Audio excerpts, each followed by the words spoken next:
but not the World Cup. 3 of the matches come up in the United States of America in the group stage of the competition. How is this possible? We'll take a look at that on this edition of Sports Extraordinary Weekend Edition. Beyond that, a lot is happening, in basketball. The Tigers, the female basketball side of Nigeria, is maintaining her spot in the latest FIBA ranking released by the world governing body for basketball. Beyond that as well, Tyson Fury says he will fight Anthony Joshua. Wow, we'll keep our fingers crossed on that as well. Then let's get to football. The drama with CAF and Morocco and Senegal continues. The Senegalese have taken the trophy to a military base. Yes, they say they won't let that go. But beyond that, one of the major issues for our discussion on this edition of the program has to do with the statement of Hakimi, the Moroccan captain. He says he will not be looking forward to the trophy. He completely believes that Senegal had won on the pitch and Senegal are champions. This is coming from this Moroccan captain. He believes that Senegal are the champions of the 2025 African Cup of Nations and not Morocco. So quite a lot to talk about on this edition of Sports Extraordinary Weekend Edition here on Atlantic Television Network. Let's take a break. While we return for a break, I'll let you in with my guest, and together we'll fill you in with a very exciting sporting weekend. Stay with us.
well as many of them members of the coaching and technical crew for their effort to win the competition. Three Peru flags for the Flavor and the new home next season because it has been part of the general officials.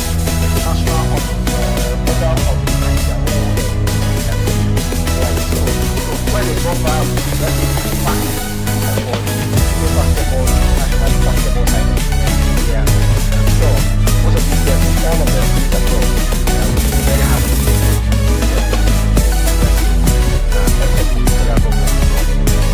Let's talk about basketball and the basketball side of things.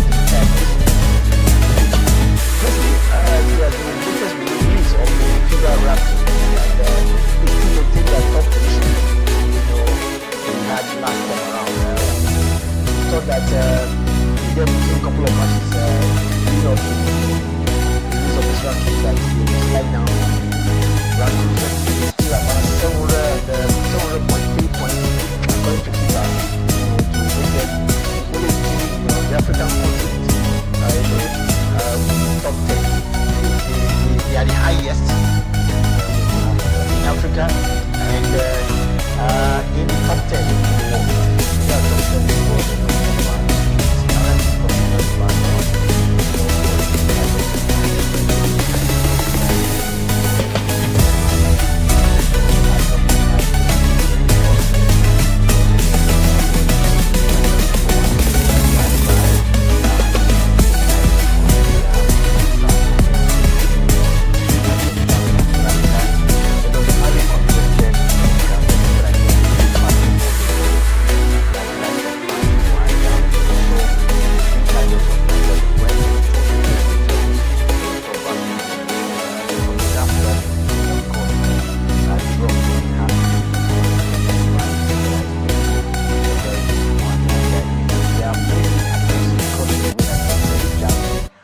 Talk about the likes of France. I think they would have of course increased in their ranking, but it is not a bad one in how much as they still remain of course in the top 10.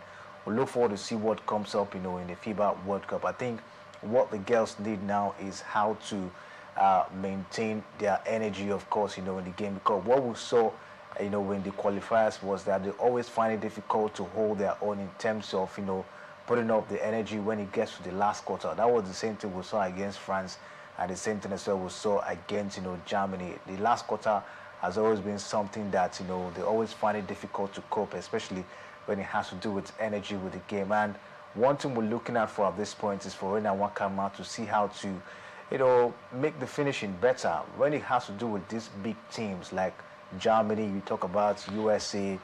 Yeah, talking about Germany and United States of America as top teams in basketball, where we had a recent competition where these girls took part in.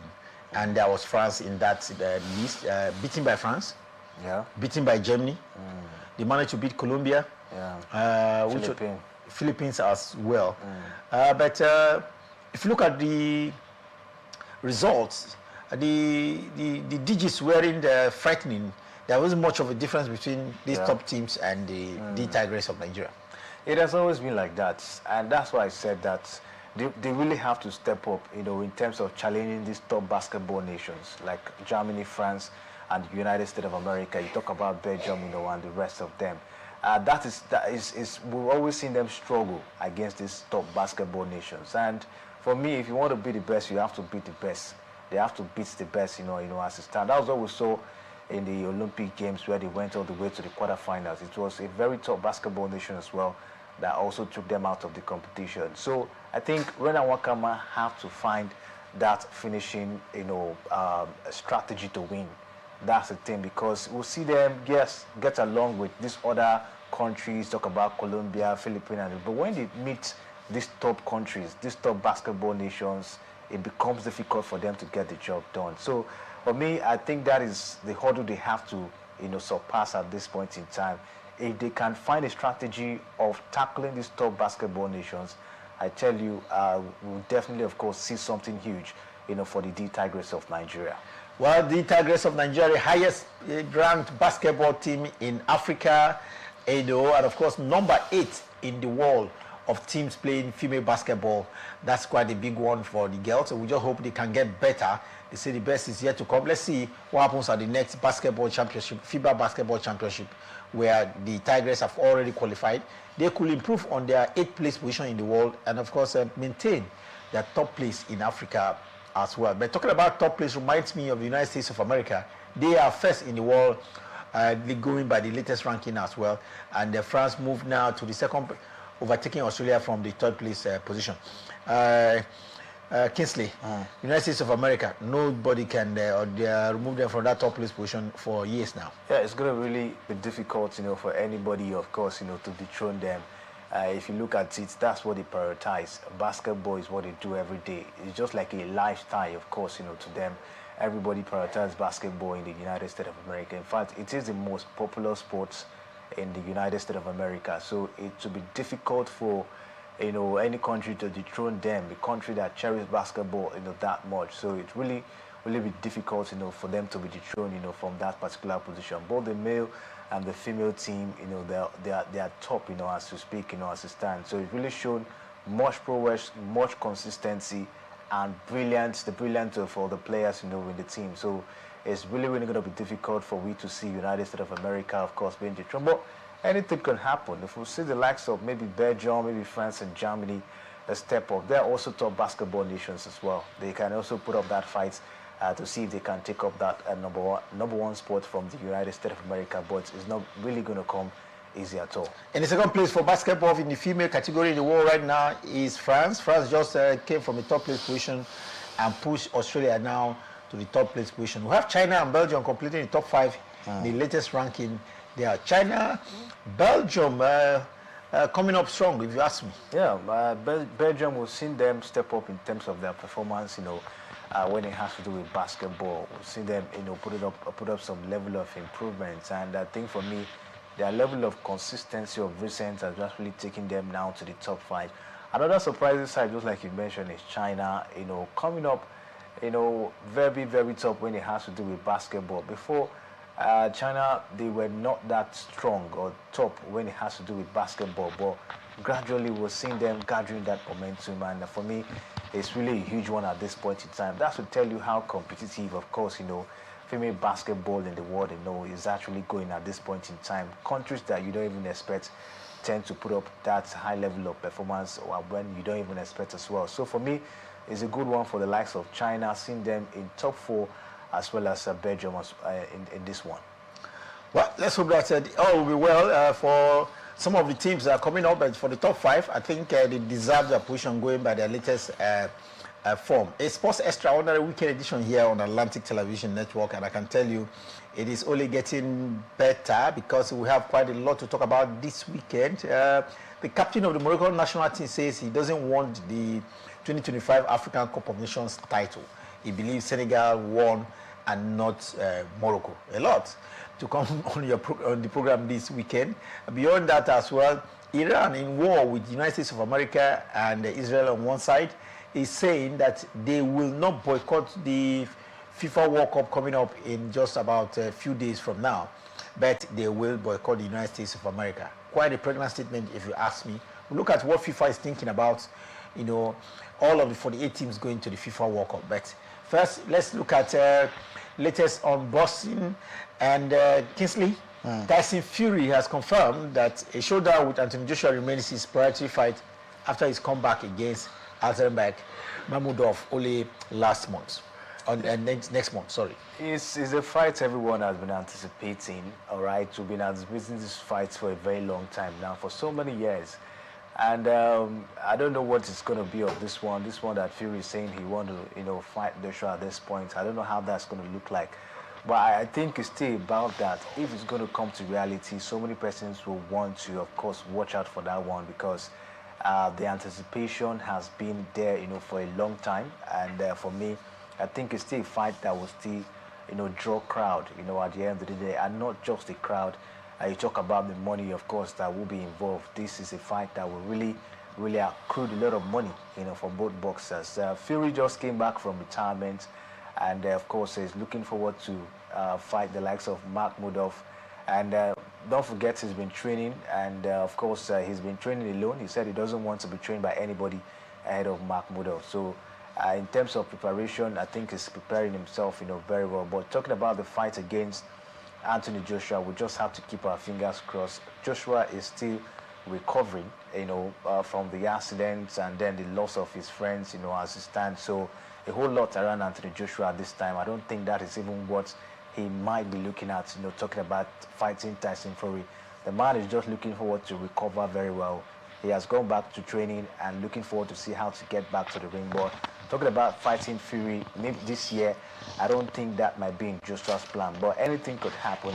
It's still the world of boxing. If the money is there, I think both boxers can probably put pen to paper and maybe get into the ring, and then for the fans to see what they've been waiting for a very long time. In the next few days, April 11th to be very specific, Tyson Fury will have Mark Mudoff to contend with at the Tottenham Hotspur Stadium in London. Tyson Fury, should he lose this match, what would be his I think he should retire and never come back again. That's the thing. If he gets to lose, against Mark Mudoff at this point in time, he has retired on several occasions, and then they're always coming back, to at least maybe get into the ring, and then put up something. The man in the last 2 or 3 bouts, he hasn't gotten a win. I think he lost back-to-back against Alexander Usyk, and then he retired again, and now he's back. So if he doesn't get this one right, for me, I think Fury has nothing to offer anymore in the world of boxing, because I see him better than Mark Mudoff. I see him, of course, being a better boxer. You talk about pedigree, ability, and skills. Fury is far ahead and far better than Mark Mudoff. So if he doesn't get it right, if he doesn't beat Mark Mudoff mercilessly, then I think Fury has nothing to offer. Then he should just go retire and never come back to boxing again. Well, time for us to take a break. When we return for a break, we'll go into our very main discourse, first of our main discourse on this edition of Sports Extraordinary Weekend Edition, and it has to do with the rejection of the African Cup Nations title by the Moroccan captain Hakimi. Hakimi believes that the Senegalese national team won and not Morocco, and so he does not believe in a boardroom decision. He is I'll just say, taking advice from his mother. We'll take a look at that when we return from the break, and a lot more on this edition of Sports Extraordinary. Stay with us.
From the line across the ocean to the land beyond the mountains, through the Sahara, we bring on sport news, live analysis, expert discussions on trending stories in politics, business, socio-economic, sports, and documentaries. So catch all your bets on the happenings around the globe. Stay focused on the fact today. Only on ATM.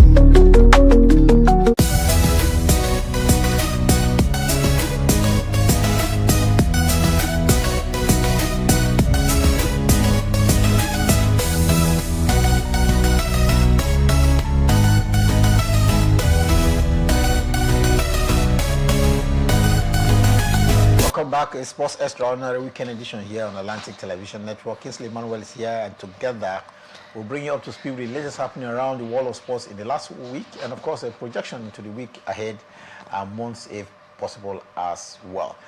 This week our focus is on the decision of the FIFA CAF to say that they are returning the African title, championship title for AFCON to Morocco, the team that came second at us 2 months ago, and not Senegal.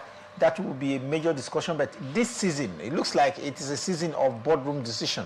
First, let's look at what concerns Nigeria here, Kingsley. The Nigerian Football Federation said they will appeal the decision of the FIFA Disciplinary Committee rejecting their petition against Congo DR. A lot has been on the minds of members of the Nigerian Football Federation, thinking that FIFA will assist them qualify for the playoff leading to the World Cup in Canada, Mexico, and the United States of America.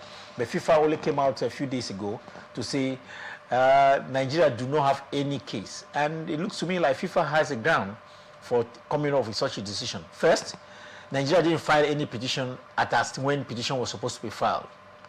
And so, for up initial, they didn't have any case because they didn't follow up with the rules. They woke up very late and thinking that they could get through to the World Cup from the back door. But it looks now that FIFA has completely blocked every hope of the Nigerians. But I say the members of the Nigerian Football Federation board are still thinking, in the moon, if you ask me, because they now think they could go to Confederation of African Football, Court of Arbitration of Sports to give them a leeway to the World Cup. It is less than 80 days to the World Cup, and I don't know how this is going to be because the qualifier, to the World Cup, from the continent is coming up in the next few days from now. And so it looks like the Nigerian Football Federation is seeing what the whole world is not seeing, because there has to be law, there has to be regulations, there has to be procedure. There is time for everything, so to say, in my own words. Why is it that the Nigerian Football Federation are still deceiving some Nigerians and not recognizing the fact that, in quotes now, there is time for everything. There is time for petition, and there is time to say, okay, it's all over. I don't really know. I don't really know at this point in time, because the way they've gone about the whole thing is just very funny. You didn't do the right thing initially. You know the rules.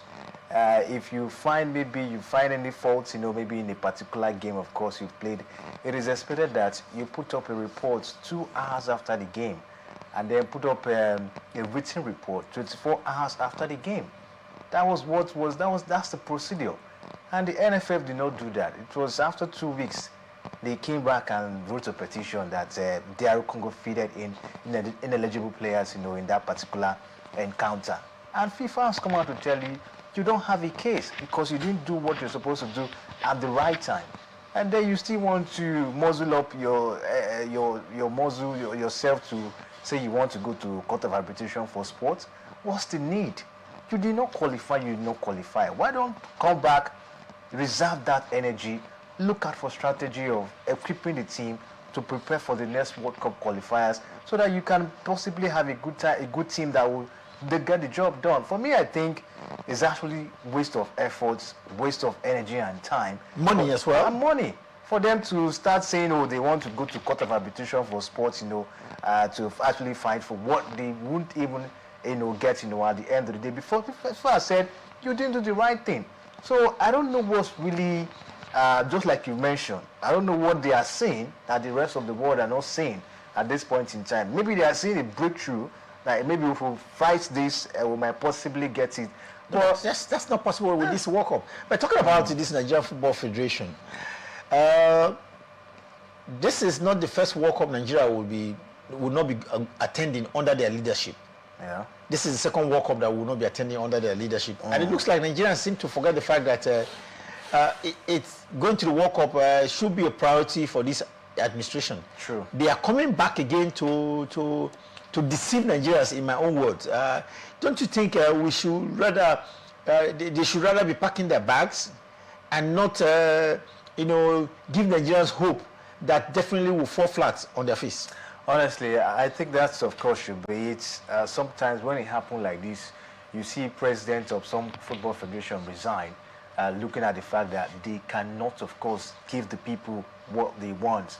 The first time the World Cup in Qatar, we couldn't qualify. In fact, we were disqualified at our own backyard there, the Moshood Abiola National Stadium, where Ghana came and, of course, put up their performance, and we didn't go to the Qatar World Cup.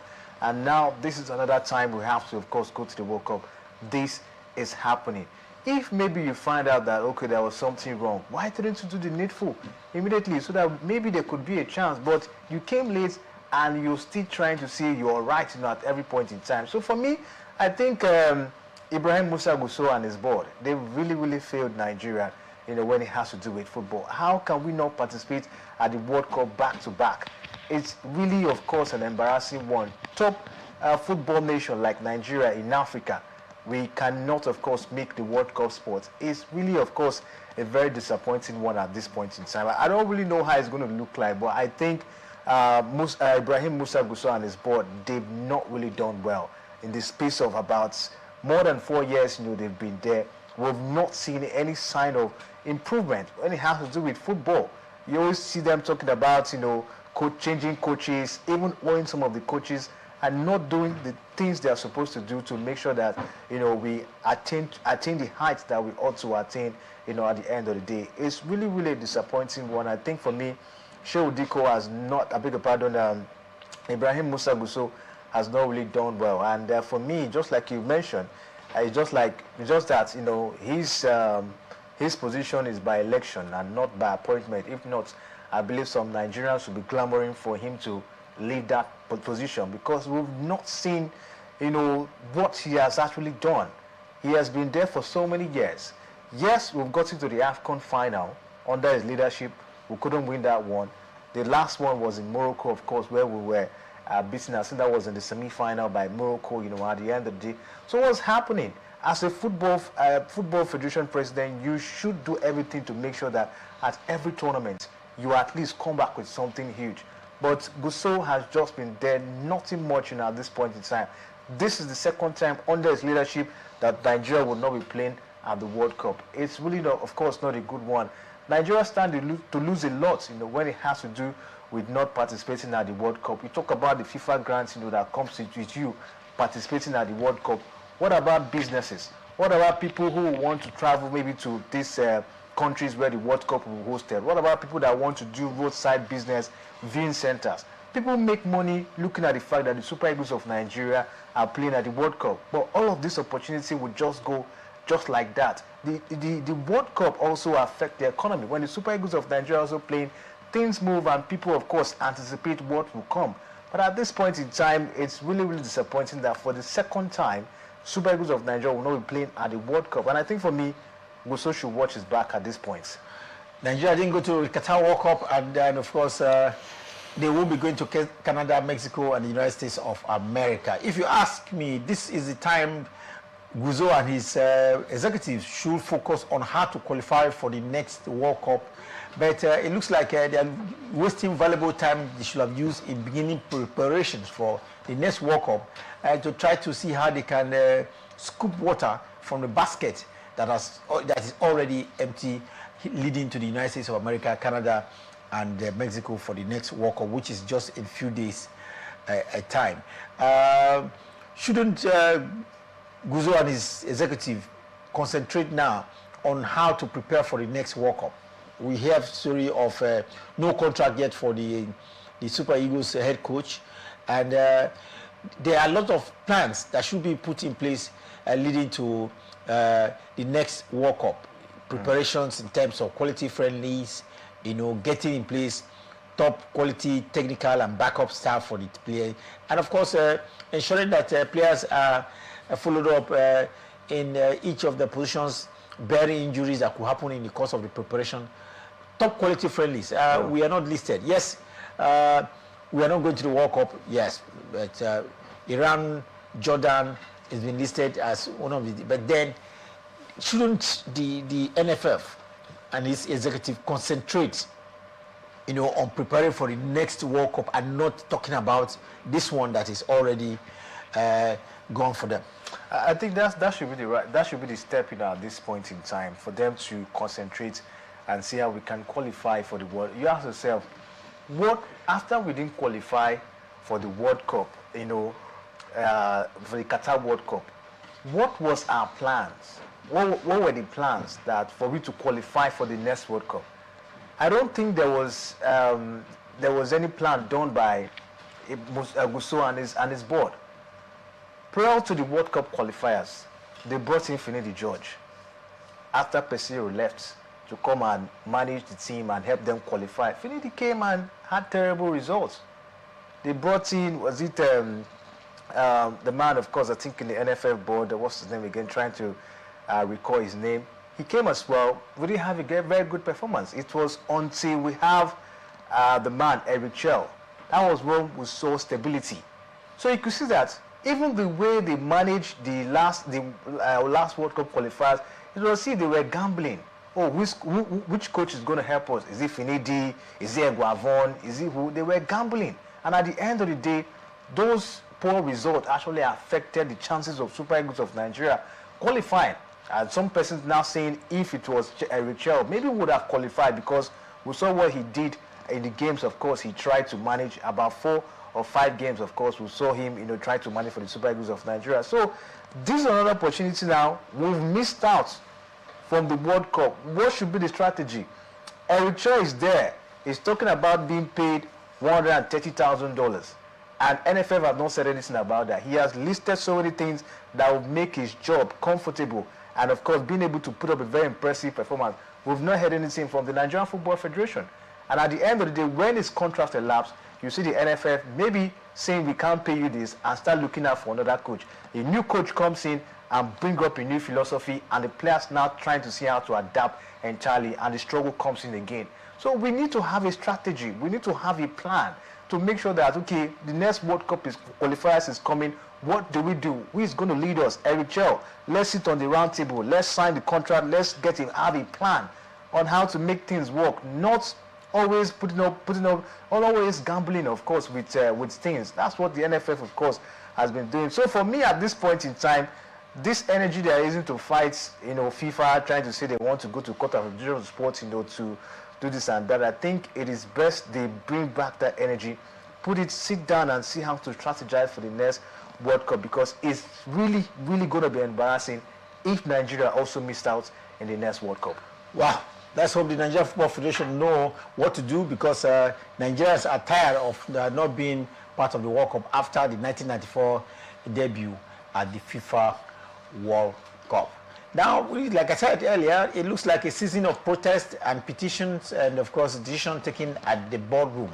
One decision that was taken at the boardroom in the last few days is the fact that Senegal is being stripped of their title of the 2025 African Cup of Nations, and we understand the trophy is to be returned back and given to Morocco after what happened on and off the pitch at the Moroccan event final that took place about 2 months ago.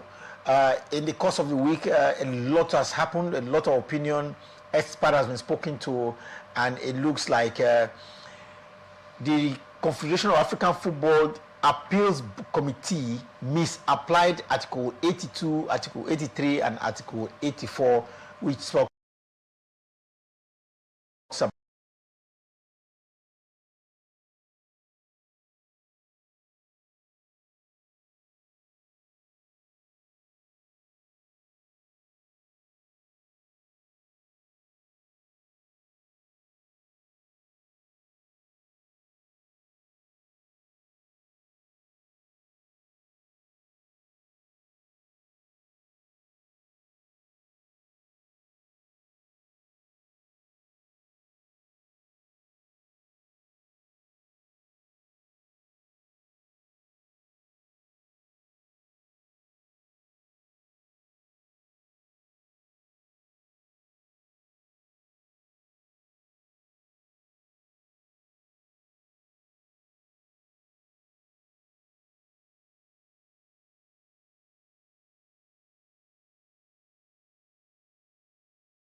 to be our sports extraordinaire for this weekend. Congratulations to the Tigress of Nigeria. And that will be it for this edition of Sports Extraordinary Weekend Edition. Next weekend, we promise to bring you yet another bomber edition. Until then, remember, peace and unity are clearly pathways to progress. Always enjoy here on Atlantic Television Network.